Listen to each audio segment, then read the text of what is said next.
So students, let's start our today's lecture. Let me share a PPT of today's lecture.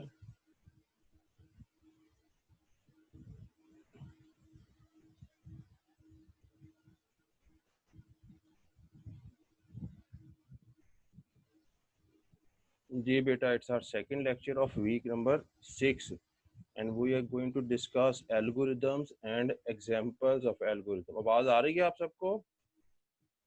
जी बच्चों? जी sir आ रही है। हाँ, algorithm हम पढ़ेंगे और एग्जांपल्स ऑफ एल्गोरिदम पढ़ेंगे.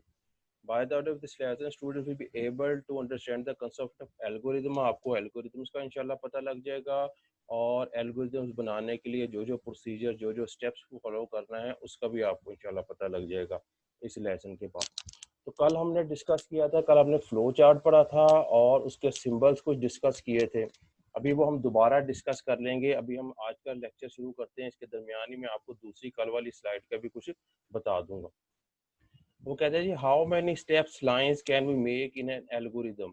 अब हमें पहले पता होना चाहिए कि एल्गोरिदम क्या है. सबसे पहले हम एल्गोरिदम के बारे में देखते हैं जी क्या है एल्गोरिदम. क्या होता है जी, देखें आप जो भी काम कर रहे हैं, जो भी आप काम करने जा रहे हैं, वो एक्चुअली उसमें क्या होता है, उसमें डिफरेंट स्टेप्स होते हैं, उसमें सीक्वेंस ऑफ स्टेप्स होते हैं. किस तरह होते हैं? लेकिन फॉर एग्जांपल आप पानी पीने जा रहे हैं, तो आप पानी पीने जाने के लिए क्या करेंगे जी, आप अपने चेयर से उठेंगे, आप कूलर तक जाएंगे, आप गिलास उठाएंगे, पानी भरेंगे और पानी पी लेंगे. यानी इस पूरे स्टेप में जो आपने पानी पीने वाला काम किया है, इसमें भी क्या था, डिफरेंट स्टेप्स थे. अब स्कूल जाना है, स्कूल जाने के लिए भी क्या है, स्कूल जाने के लिए भी उसमें मुख्तलिफ स्टेप्स होते हैं. आप उठेंगे, तैयार होंगे, कार में बैठेंगे और स्कूल चले जाएंगे, डिफरेंट स्टेप्स हैं उसमें. खाना खाते वक्त भी आपका, स्कूल का काम करते वक्त, मतलब हर जो काम आप कर रहे हैं उसमें आप देखेंगे कि उसमें डिफरेंट स्टेप्स हैं. जब उन स्टेप्स को हम पूरा करते जाएंगे तो हमारा वो काम कंप्लीट हो जाएगा. फॉर एग्जांपल आप पानी पीने जा रहे हैं, पानी पीने को आपने डिफरेंट स्टेप्स में कन्वर्ट कर दिया हुआ है कि आप चेयर से खड़े होंगे, कूलर तक जाएंगे, गिलास उठाएंगे, पानी भरेंगे और पानी पी लेंगे. अब देखें इसमें आपने डिफरेंट स्टेप्स बना लिए, आपको नहीं पता, लेकिन नेचुरली इसमें क्या बन गए, डिफरेंट स्टेप्स बन गए. और उन स्टेप्स को आपने वन बाय वन फॉलो किया है, सीक्वेंस से फॉलो किया है कि पहले आप चेयर से उठे हैं, ये काम हो गया, उसके बाद आप दूसरे नंबर पे स्टेप क्या काम किया, आपने आप कूलर तक गए हैं, ये काम हो गया, उसके बाद तीसरे नंबर पे आपने गिलास उठाया, ये काम हो गया, उसके बाद आपने पानी भरा है, ये काम हो गया, उसके बाद आपने पानी पी लिया. यानी कि आपने 5 स्टेप्स में ये काम को कंप्लीट कर लिया है. और ये काम आपने किस तरह किया है, ये काम आपने वन बाय वन किया है. यानी एक स्टेप कंप्लीट होता है तो दूसरा स्टेप कंप्लीट कर लेते हैं, दूसरा होता है तो तीसरा कर लेते हैं और फिर हमारा सारा काम कंप्लीट हो जाता है. यानी आपने पानी पी लिया. आप इसमें गौर करें तो आपको पता लगेगा कि इसमें हमें सीक्वेंस को फॉलो करना बहुत ज़रूरी है. अगर सीक्वेंस को फॉलो नहीं करेंगे तो हमारा काम नहीं होगा. फॉर एग्जांपल आप अपनी चेयर से उठे ही नहीं हैं तो आप पानी पी लें, किस तरह पी सकते हैं, पॉसिबल नहीं है, ठीक है ना. आप कूलर तक ही नहीं गए तो पानी कैसे पिएंगे, या आपने गिलास में पानी नहीं भरा तो आप पानी कैसे पी लेंगे. तो इसका मतलब है कि जितने भी आप काम कर रहे हैं, ये तो हमें पता लग गया कि जो भी हमने काम करना है, जो भी हम काम कर रहे हैं उसमें मुख्तलिफ स्टेप्स होते हैं. उन स्टेप्स को हम सीक्वेंस से फॉलो करते हैं. अगर हम सीक्वेंस को ब्रेक कर देंगे, सीक्वेंस को फॉलो नहीं करेंगे तो वो हमारा काम कंप्लीट नहीं होगा. इसी तरह कंप्यूटर प्रोग्रामिंग में भी क्या है, कंप्यूटर प्रोग्रामिंग में भी जब हम प्रोग्राम बनाते हैं तो उसमें भी सीक्वेंस ऑफ स्टेप्स होते हैं और उन सीक्वेंस ऑफ स्टेप्स को हमने फॉलो करना होता है. अगर उस सीक्वेंस को हम फॉलो ना करें तो हमारी प्रोग्रामिंग जो हम कर रहे हैं, जो प्रोग्राम डेवलप कर रहे हैं, वो भी कंप्लीट नहीं होता. तो इसका मतलब अब एल्गोरिदम को हम डिफाइन कैसे करेंगे. एल्गोरिदम क्या है जी, एक सीक्वेंस ऑफ स्टेप्स होता है और ये सीक्वेंस ऑफ स्टेप्स क्या करता है, to complete a certain task. एक खास काम को कंप्लीट करने के लिए जो हम सीक्वेंस ऑफ स्टेप्स बनाते हैं उसको एल्गोरिदम कहते हैं. जी एल्गोरिदम की समझ आई किसी को? जी बच्चों, कहाँ चले गए सारे? अली अयान, सान खान, किधर हैं? आवाज आ रही है? जी सर जवाहिर, आ रही है, आ रही है। जी सर आ गई है। एल्गोरिदम का पता लगा है? कि आपने हर जी जी काम सर। में एक एल्गोरिदम इन्वॉल्व किया हुआ है, नेचुरली वो इन्वॉल्व किया हुआ है, हमने नहीं बनाया, लेकिन कुदरती तौर पे है। आप पानी पिएंगे, खाना खाएंगे, स्कूल जाएंगे, सो के उठेंगे, जो भी आपने काम करना है, होमवर्क करेंगे, उसमें एक एल्गोरिदम ऑटोमेटिकली जनरेट हुआ है। तो एल्गोरिदम क्या है? सीक्वेंस ऑफ स्टेप्स है, और उन सीक्वेंस ऑफ स्टेप्स को जब हम फॉलो करेंगे तो क्या होगा? एक पर्टिकुलर टास्क कंप्लीट हो जाएगा। लेकिन अब आपने ये देखना है कि आप अगर फॉर एग्जांपल पानी पीने की एग्जांपल लेते हैं, तो आप चेयर से खड़े हुए हैं, कूलर तक गए हैं, ग्लास उठाया है, पानी भरा है, पानी पी लिया। इसका मतलब है इसमें जितने भी स्टेप्स आए हैं वो फाइनाइट नंबर ऑफ स्टेप्स होते हैं, यानी कि एक स्टार्ट होता है और एंड होता है। ऐसे नहीं होता कि एल्गोरिदम हमेशा चलता ही चला जाए, यानी कि इनफिनाइट नंबर ऑफ स्टेप्स हो, इन्फिनिट तक पहुंचाओ। आपने जो काम करना है उसका एक स्टार्ट होता है, उसका एंड होता है। आपने स्कूल जाना है, एक स्टार्ट है, एक एंड है, स्कूल पहुंच गए। आपने खाना खाना है, एक स्टार्ट है, एक एंड है, आपने खाना खा लिया। पानी पीना है, स्टार्ट है, एंड है, आपने पानी। इसका मतलब है जितने भी इस एल्गोरिदम में स्टेप्स होते हैं वो फाइनाइट नंबर होते हैं, यानी कि उनको हम काउंट कर सकते हैं। वो इन्फिनिटी तक नहीं होते कि हमेशा सारी उम्र चलते ही रहें। अब एल्गोरिदम की कंप्लीट आप डेफिनेशन कैसे बनाएंगे जी?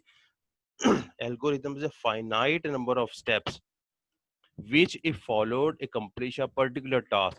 कि फाइनाइट नंबर ऑफ स्टेप्स होंगे एल्गोरिदम में, अगर उनको फॉलो किया जाए तो हमारा एक खास काम पाया तकमील तक पहुंच जाता है, कंप्लीट हो जाता है। इसको हम कहते हैं एल्गोरिदम। ठीक है ना? तो वो बता रहा है कि हम भी अंडरस्टैंड, हम भी हर काम में क्या कर रहे हैं? एल्गोरिदम्स को फॉलो कर रहे हैं। कंप्यूटर प्रोग्रामिंग में भी एल्गोरिदम है। तो फाइनाइट नंबर ऑफ स्टेप्स आपने हमेशा याद रखने हैं। अब मैंने ये जनरल क्वेश्चन जो एक पूछा था कि ये how many steps line can we make in an algorithm, तो आपको पता होना चाहिए कि कितने स्टेप्स और कितनी लाइंस एल्गोरिदम में होती हैं। Finite number of steps of lines होती हैं जिनको हम काउंट कर सकते हैं, गिन सकते हैं, लेकिन इनफिनिटी तक नहीं लेके जाना। Algorithm must consist of finite number of steps. तो फाइनाइट नंबर ऑफ स्टेप्स आपने याद रखने हैं।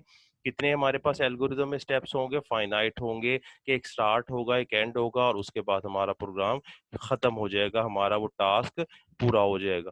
अब ये देखें, जिस तरह मैंने ये एक आपको एक एल्गोरिदम बनाया है, किस तरह है जी? एक चाय बनानी है आपने। फर्स्ट स्टेप पे आपने क्या किया? Take tea bag out of the cup.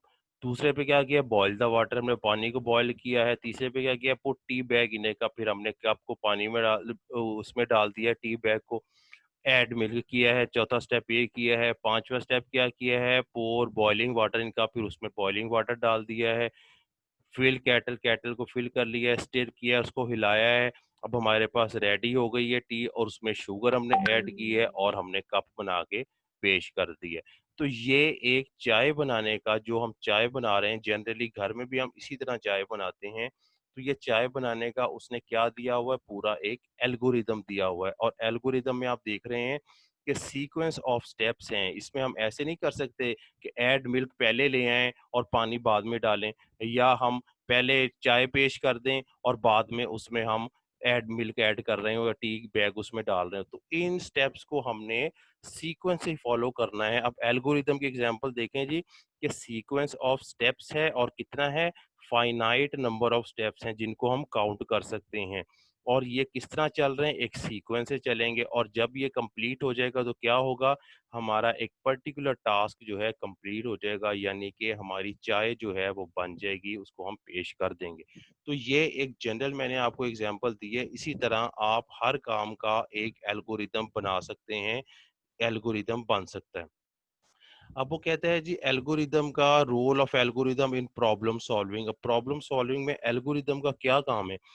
आपको पता है कि जब भी हम प्रोग्राम डेवलप करते हैं, प्रोग्रामिंग मैंने आपको बताया है, प्रोग्रामिंग क्या है जी? वो भी एक प्रॉब्लम सॉल्विंग, एक प्रॉब्लम है जिसको हमने सॉल्व करने, और डिफरेंट स्टेप्स होते हैं सॉल्व करने के, उन स्टेप्स के मुताबिक ही करना है। तो जब भी आपने प्रोग्रामिंग करनी है, आपने कोई प्रोग्राम डेवलप करना है, तो उससे पहले आपने एक एल्गोरिदम डिजाइन करना है।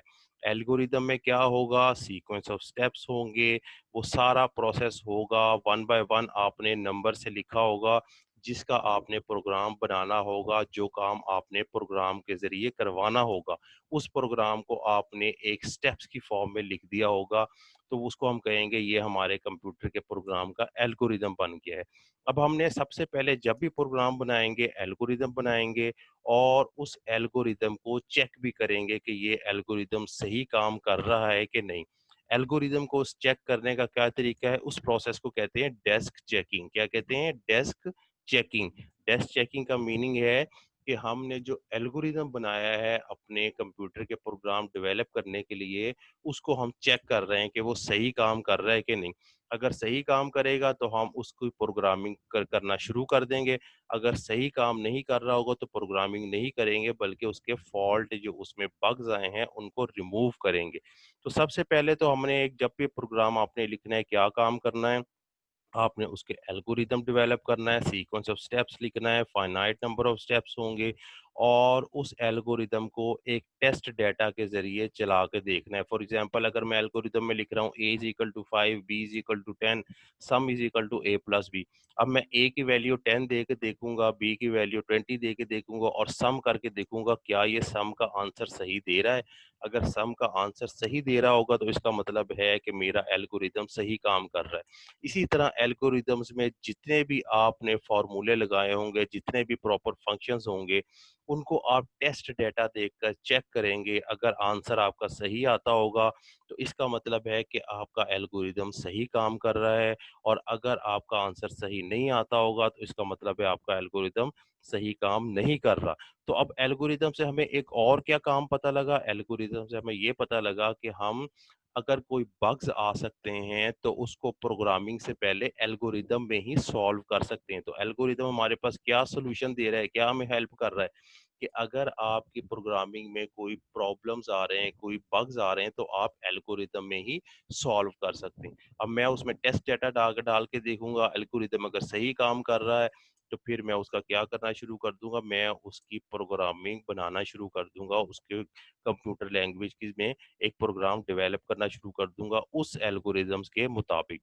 लेकिन अगर बग्स आ रहे होंगे एल्गोरिदम में तो मैं उसको पहले सॉल्व करूंगा, उसको सही करूंगा बग्स को, फिर मैं उनके प्रोग्राम बनाना शुरू करूंगा।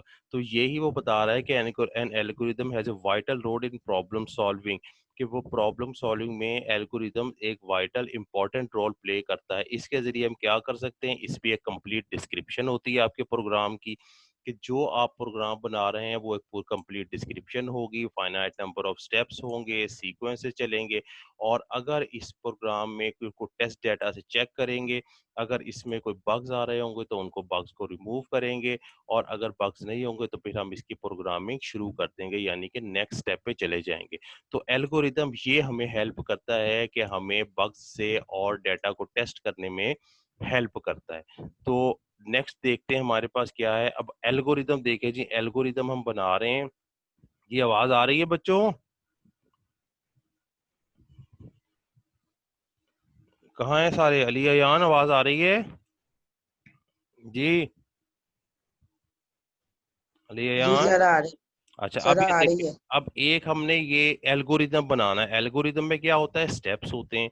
ये सारे स्टेप्स लिखे हुए 1 2 3 4 5 जो हमने काम करने हैं। अब हमने किस चीज का एल्गोरिदम बनाना है? हमने बनाना है to find the volume of a cube. एक क्यूब का वॉल्यूम निकालना है। और क्यूब का वॉल्यूम कैसे होता है, इसकी लेंथ को ब्रेड्थ से मल्टीप्लाई करें और ब्रेड्थ को हाइट से मल्टीप्लाई करें, इन तीनों को मल्टीप्लाई करें तो हमारे पास वॉल्यूम निकल आएगा क्यूब का। अब क्यूब का वॉल्यूम निकालने के लिए हमने क्या करना है, सबसे पहले यूजर से इसकी एक साइड लेनी है कि इसकी लेंथ विड्थ हाइट कितनी है। जब हमारे पास वो होगा तो तभी हम इस फॉर्मूले में पुट करके उसका वॉल्यूम निकाल सकेंगे। तो हमने क्या काम करना है, हमने यूजर से इनपुट लेना है कि enter it's height, enter its length, enter it's width. कोई भी हमें वो इसमें से दे सकता है, वो इसकी हाइट भी दे सकता है, इसकी विड्थ भी दे सकता है, इसकी लेंथ भी दे सकता है। क्योंकि ये क्यूब है इसलिए हमें सिर्फ वन टाइम इसकी लेनी पड़ेगी, इसकी सारी साइड्स इक्वल होती हैं। अगर मैं ये एक साइड भी ले लूं तो इसका भी मुझे पता चल जाएगा, इसका भी पता है, मुझे 3 टाइम्स यूजर से इनपुट नहीं लेना पड़ेगा। इसलिए मैंने क्या किया है, मैंने अपने प्रोग्राम को स्टार्ट किया है, दूसरे नंबर पे किया है इनपुट नंबर और साइड। अब मैंने साइड एंटर कर ली है, साइड का क्या वैल्यू है, फॉर एग्जांपल ये साइड 20 सेंटीमीटर है, ये भी 20 है, ये भी 20 है, तो मैंने 20 एंटर कर ली है। थर्ड स्टेप में क्या है, set volume to side multiply by side multiply by side. अब ये तीनों को मैंने वॉल्यूम मल्टीप्लाई कर लिया है, तीनों को मल्टीप्लाई किया है तो मेरे पास इसका वॉल्यूम आ गया, और वॉल्यूम को मैंने क्या किया है, आउटपुट कर दिया, यानी कि मैंने मॉनिटर पर डिस्प्ले करा दी है। तो ये हमारा एक काम था, क्या काम था कि हमने अपने क्यूब का वॉल्यूम निकालना था। वॉल्यूम निकालने के लिए किस क्यूब का वॉल्यूम निकालना था हमें नहीं पता कि उसका साइज क्या है, तो हमने क्या करना था, यूजर से उसकी वैल्यूज लेनी थी, उसकी लेंथ लेनी थी, ब्रेड्थ लेनी थी या हाइट लेनी थी, कोई चीजें लेनी थी जिससे हमारे पास उसका फॉर्मूला जो है उसमें इंसर्ट करने के लिए वैल्यूज आ जाएं। तो हमने सेकंड स्टेप पे साइड को इनपुट किया, और थर्ड स्टेप में हमने उसको वॉल्यूम निकालने के लिए तीनों साइड्स को मल्टीप्लाई कर दिया। तीनों साइड्स को मल्टीप्लाई किया तो हमारे पास वॉल्यूम आ गया, और फिर जब वॉल्यूम आ गया तो हमने वॉल्यूम को प्रिंट करा दिया, यानी कि आउटपुट दे दिया। उसके बाद हमारा प्रोग्राम एंड हो गया। अब आप देखेंगे कि इस काम में हमने हर काम को अपने स्टेप्स में डिवाइड कर दिया है, और स्टेप्स को हमने सीक्वेंस में चलाना है। ऐसे नहीं हो सकता कि मैं सेट वॉल्यूम फार्मूला पहले लगा दूं और स्टार्ट थर्ड नंबर पे लगा दूं, मेरा एल्गोरिदम नहीं चलेगा। तो ये मैंने सीक्वेंस ऑफ स्टेप से चला लिया है, और आप देखें फाइनाइट नंबर ऑफ स्टेप्स हैं, स्टेप नंबर 1 से लेके 5 तक फाइनाइट नंबर ऑफ स्टेप्स हैं। इसका मतलब है कि ये एक एल्गोरिदम कामयाब हो गया है, बन गया है, और हमें क्या आउटपुट दे रहा है कि क्यूब का वॉल्यूम दे रहा है। ठीक है बच्चों, नेक्स्ट देखते हैं अब फॉर्मूलेशन ऑफ एल्गोरिदम। जब भी हमने एल्गोरिदम बनानी है, एल्गोरिदम्स में हमने कुछ पॉइंट अपने देखने हैं कि कौन कौन से पॉइंट्स आ रहे हैं और किस तरह उसको लिखेंगे। फॉर एग्जांपल, जब भी मैं स्टार्ट लिखूंगा तो स्टार्ट का क्या मतलब है, ये देखें स्टार्ट लिखा है, इसका मतलब है कि मेरा एल्गोरिदम स्टार्ट हो गया, यानी कि मैंने अपना काम शुरू कर दिया है। और एंड किसको शो कर रहा है कि मैंने अपना काम खत्म कर लिया है। तो जब भी मैं स्टार्ट लिखूंगा तो इसका मतलब है कि स्टार्टिंग पॉइंट ऑफ एल्गोरिदम के मेरे एल्गोरिदम ने काम करना शुरू कर दिया है, और एंड ये स्टॉप है, इसका क्या मतलब है कि अब मेरा एल्गोरिदम खत्म हो गया है, फिनिश हो गया है। उसके बाद इनपुट मैं यूज कर सकता हूँ। इनपुट क्या कह रहा है जी, इनपुट ये देखें सेकंड स्टेप में इनपुट, इनपुट का क्या मतलब है कि मैं यूजर से वैल्यू इनपुट कर रहा हूँ, यानी प्रोग्राम के अंदर वैल्यू एंटर कर रहा हूँ। तो जब भी मैं इनपुट लिखूं इसका मतलब है कि मैं एल्गोरिदम में यूजर से वैल्यू इंसर्ट कर रहा हूँ। तो इनपुट का क्या मतलब है, get input from the user, के मैंने यूजर से वैल्यू लेनी है। अब सेट में जब लिखूंगा तो सेट का क्या मतलब है कि मैं उसके लिए मेमोरी में जगह बना रहा हूँ, यानी कि मैं उस डेटा को नाम दे रहा हूँ। अब ये देखें इसमें मैंने set volume to side into side into side, इसका मतलब है कि इन तीनों को मल्टीप्लाई करके मैंने इसको कहाँ पे सेट कर दिया है, वॉल्यूम के अंदर सेट कर दिया, यानी कि इस वॉल्यूम का मैंने नाम रख दिया है और इसको मेमोरी में सेव कर दिया है। तो सेट जब भी मैं यूज करूंगा इसका मतलब है कि मेमोरी में मैं वो वैल्यू रखवा रहा हूँ। तो सेट आ गया। इफ एल्स उस वक्त यूज करेंगे जब हमारे पास कुछ कंडीशंस होंगी, कि जिस तरह ये है, if a is equal to 5, b is equal to 7, if a is less than 5, यानी ऐसी कंडीशंस अगर आती हैं एल्गोरिदम में कि कंडीशनल ऑपरेटर लगाया जाए कि a ग्रेटर देन है, b स्मॉलर देन है, इस तरह अगर यूज हो तो हम उसके लिए इफ एल्स यूज करेंगे। इसका भी मैं एल्गोरिदम आपको दिखाऊंगा। गो टू जब मैं यूज करूं तो इसका मतलब है मैं जंप कर सकता हूं। ये देखें, अगर मैं स्टार्ट ही मैं यहाँ गो टू लिख दूं, गो टू 1, तो इसका मतलब है कि मैं जब यहाँ 4 पे पहुंचूंगा तो मैं कहाँ चला जाऊंगा, 1 पे चला जाऊंगा। तो ऐसा अगर प्रोसेस आपने एल्गोरिदम में यूज करना है तो आप गो टू यूज करेंगे। और आउटपुट क्या करेगा, आउटपुट आपकी वैल्यू को मॉनिटर पर डिस्प्ले कर देगा, यानी दिखा देगा। तो जब भी मैं आउटपुट यूज करूंगा तो इसका मतलब है यूज टू डिस्प्ले वैल्यू, कि मैं वैल्यू को डिस्प्ले करना चाहता हूँ। और लास्ट में हमारे पास स्टॉप है। स्टॉप का क्या मतलब है कि मैं अपने एल्गोरिदम को खत्म कर रहा हूँ, यानी मेरा काम कंप्लीट हो गया है, वो पर्टिकुलर टास्क जिसके लिए मैंने एल्गोरिदम को डेवलप किया था वो काम कंप्लीट हो गया है। तो ये मेरे पास था। अब एक दो एग्जांपल और देख लें हमारे पास इसकी एल्गोरिदम की। अब ये है कि जी to find the area of parallelogram. अब पैरेललोग्राम का मैंने एरिया लेना है। पैरेललोग्राम का एरिया किस तरह होता है हमें पता है, बेस मल्टीप्लाई बाय हाइट। तो बेस और मल्टीप्लाई बाय हाइट, अब बेस और हाइट तो मुझे पता नहीं, तो मैंने क्या करना है, मैंने यूजर से बेस और हाइट इनपुट करनी है। तो फर्स्ट स्टेप पे हम क्या करेंगे, फर्स्ट स्टेप पे हमारा स्टार्ट हो गया और लास्ट में क्या है जी, एंड हो गया। अब इसके दरमियान स्टेप 2 में हमने क्या करना है, उसका एरिया निकालने के लिए यूजर से बेस और हाइट की वैल्यू लेनी है कि इनपुट बेस और इनपुट हाइट। तो यूजर हमें जो वैल्यू देगा, फॉर एग्जांपल यूजर हमें बेस की वैल्यू दे रहा है 10 और हाइट दे रहा है 20, तो दो वैल्यू हमारे पास आ गई हैं। हमने सेकंड स्टेप में क्या किया है, इनपुट नंबर बेस और हाइट हमने यूजर से इनपुट कर लिया है। बेस की वैल्यू फॉर एग्जांपल 10 है और हाइट हमारे पास 20 है। थर्ड स्टेप पे हम क्या करेंगे, एरिया का फॉर्मूला लगा देंगे। एरिया क्या है जी, बेस इंटू हाइट, और बेस की वैल्यू 10 है, हाइट की 2 है, तो 200 हमारे पास इसका एरिया आ जाएगा। और हमने सेट कर दिया उसको, वॉल्यूम मेमोरी में स्टोर करवा दिया हुआ है, तो हमारे पास एरिया आ गया। अब हमने क्या करना है, एरिया को हमने आउटपुट करना है, यानी कि मॉनिटर पर डिस्प्ले करवाना है। तो जब मॉनिटर पर डिस्प्ले कराएंगे तो हम आउटपुट यूज करेंगे, हमारा एरिया जो है मॉनिटर पर डिस्प्ले हो जाएगा, और उसके बाद हमारा जो है एल्गोरिदम जो है वो खत्म हो जाएगा। तो ये फाइनाइट नंबर ऑफ स्टेप्स में आपका एक और काम हो गया है। क्या काम किया है कि हमने पैरेललोग्राम का एरिया डिस्कवर किया है। आगे देखें और क्या है example, to display the larger one out of the three given number. अब आपने एल्गोरिदम बनाना है, वो कहता है कि तीन नंबर्स आपने यूजर से इनपुट करने हैं, input A, input B, input C, यानी कि तीन नंबर यूजर आपको देगा। कोई भी नंबर दे सकता है, चाहे वो 10 दे, 20 दे, 30 दे, या जो नंबर भी वो देना चाहता है वो आपने क्या करने, यूजर से इनपुट करने, और उसमें से बताना है कि सबसे बड़ा नंबर कौन सा है, वो मॉनिटर पर डिस्प्ले कराना है। तो उसका हमने एल्गोरिदम लिखना है। तो एल्गोरिदम हमेशा किससे स्टार्ट करेंगे, सबसे पहले स्टेप नंबर 1 स्टार्ट आ गया।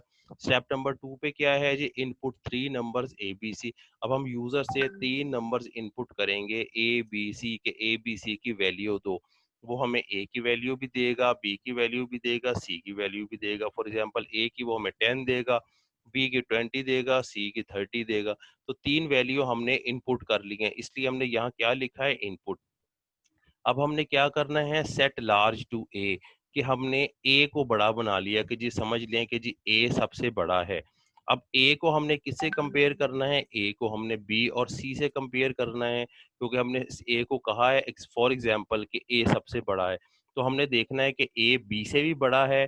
अगर ए बी से भी बड़ा है तो फिर हम क्या करेंगे, सेट लार्ज टू बी, के उसको बी को बड़ा कर देंगे। अगर बी से बड़ा नहीं है, if C is greater than large, यानी सी जो है ए से बड़ा है, पहले हमने क्या किया है कि ए को हमने कह दिया जी सबसे बड़ा है। अब हमने बी और सी को देखना है कि वो भी ए से बड़े हैं कि नहीं है। अगर मैं कहूँ कि जी B is greater than large, यानी बी ए से बड़ा है, तो फिर सबसे बड़ा कौन सा होगा, बी बड़ा होगा, तो मैंने सेट बी को कर दिया। और मैं सी से भी देखूंगा कि अगर C is greater than large, C B से बड़ा है, तो हम किसको कर देंगे, सी को कर देंगे। इसका मतलब है हमारे पास इन तीन नंबर में से सबसे बड़ा जो है यानी सी जो है वो हमारे पास आ जाएगा, और हम उसको आउटपुट को क्या शो कर देंगे कि ये हमारे पास आउटपुट है जो सबसे बड़ा नंबर है। उसके बाद हमारा जो है वो एंड हो जाएगा। तो ये हमारे पास एक और एल्गोरिदम था जिसमें हमने नंबर ऑफ स्टेप्स सीक्वेंस में लिखे थे, फाइनाइट नंबर ऑफ स्टेप्स थे, और अपने वो सारे काम लिखे थे जो हमने करने हैं, यानी कि तीन नंबर में से सबसे बड़ा नंबर डिस्कवर करना था। और ये स्टेप्स हमने फॉलो किए हैं, इसको सीक्वेंस चलाया है, हमें सबसे बड़ा नंबर गेट हो गया। तो अब हमने ये देखनी है, ये मैंने एक वीडियो लिंक दिया हुआ है, इस वीडियो लिंक के जरिए आपने देखना है, आपको इस वीडियो को देखना है। इसमें एल्गोरिदम के बारे में बताएगा, उसको यूजेस के बारे में भी, और उसके मुख्तलिफ एग्जांपल्स भी देगा। तो ये आपने प्रॉब्लम सॉल्विंग के ज़रूर देखनी है। असाइनमेंट आपने क्या करनी है जी, एल्गोरिदम देखना है और एग्जाम्पल्स ऑफ एल्गोरिदम लिखनी है। जी बच्चों, कुछ एल्गोरिदम का पता लगा, कितने हैं सारे, जवाहिर, जी सर। अयान, किधर हैं सर सारे। पता चल। अब मैं कल वाली थोड़ी स्लाइड चलाने लगा हूँ, वो भी देखें। एल्गोरिदम का तो हमें पता चल गया, ये देखें एल्गोरिदम में बेसिकली क्या है, स्टेप्स हैं, ये देखें ये स्टेप्स हैं। अब इन हर स्टेप को हमने किस में कन्वर्ट करना है, एक पिक्चर या डायग्राम में कन्वर्ट करना है। अब देखें किस तरह करते हैं, वो मैं आपको बताता हूँ।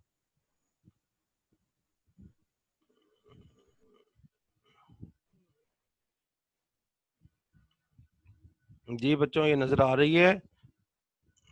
ये पीपीटी नजर आ रही है जी आपको? सर, अब देखें, आ रही है सर, आ रही है। अब इन फ्लो चार्ट्स को देखें जी, फ्लो चार्ट क्या है।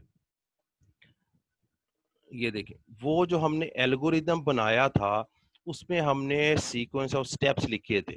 अब इन्हीं सीक्वेंस ऑफ स्टेप्स को अगर मैं पिक्चर की फॉर्म में रिप्रेजेंट करूं तो वो क्या कहलाएगा? फ्लो चार्ट कहलाएगा। अगर मैं सीक्वेंस ऑफ स्टेप्स लिखूं वो एल्गोरिदम कहलाएगा। लेकिन उन एल्गोरिदम के स्टेप्स को मैं पिक्चर की या किसी ये शेप में रिप्रेजेंट करूं तो वो क्या कहलाएगा? फ्लो चार्ट कहलाएगा। इसी तरह देखें कि मैंने जितने भी फ्लो चार्ट बनाए देखें, हम जब अपना एल्गोरिदम स्टार्ट करते थे तो हमें लिखता था, पहले स्टार्ट लिखता था, एंड पे स्टॉप लिखता था।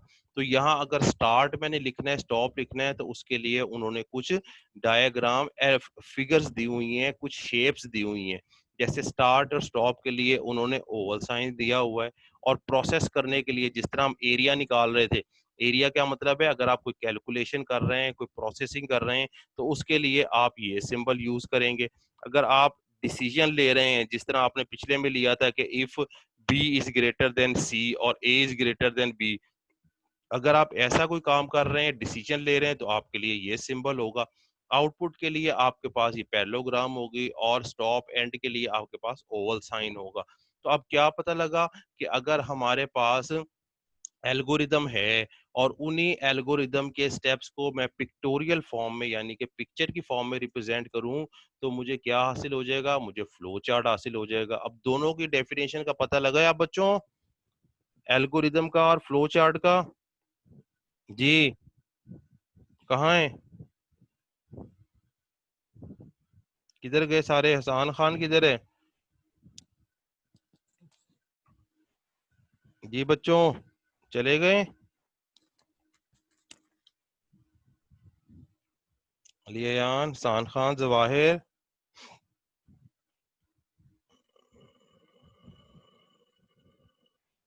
जी बच्चों, किधर हैं? आवाज आ रही है?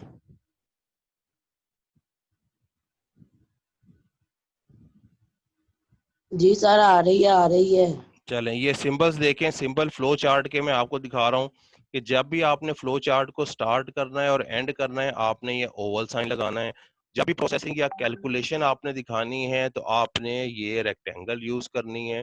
जब भी आपने इनपुट और आउटपुट देना है, आपने पैरेललोग्राम को यूज करना है। और जब भी डिसीजन आएगा कि अगर ट्रू है या फॉल्स है, यस है या नो है, तो आपने ये डायमंड साइन भी रिप्रेजेंट करना है। इसी तरह ये कनेक्टर है, दो फ्लो चार्ट को जोड़ने के लिए ये पेज ऑन और पेज ऑफ कनेक्टर है। और ये फ्लो लाइंस है। फ्लो लाइंस क्या शो करती हैं? ये देखें, फ्लो लाइन को बताऊं कहाँ है।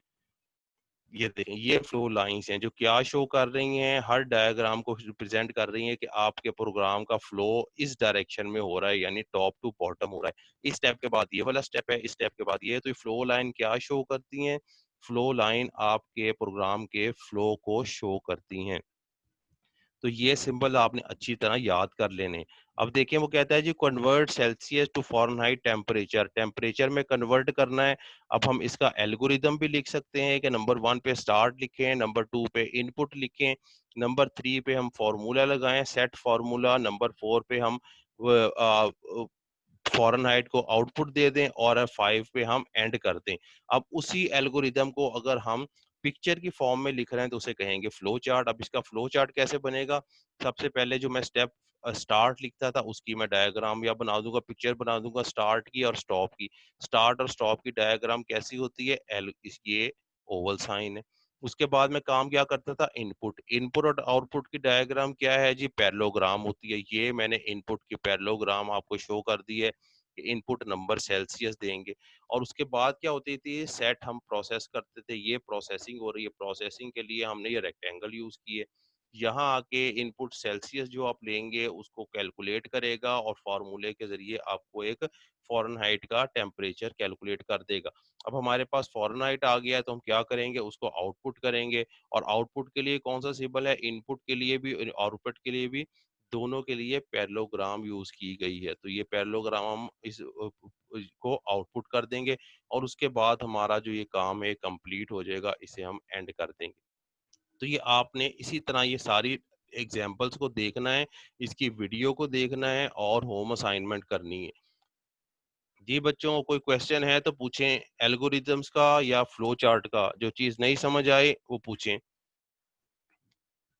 जी कहाँ है? जी समझ आ गई है तो अपना जी सर लेक्चर आ खत्म गई है। करें। कोई क्वेश्चन है तो फिर बताएं, अगर नहीं तो फिर नहीं अपना सर, लेक्चर फिनिश करते हैं। सर कर दें। चलें ठीक है। ओके फिर अल्लाह हाफिज बच्चों। अल्लाह अल्लाह हाफिज हाफिज। सर।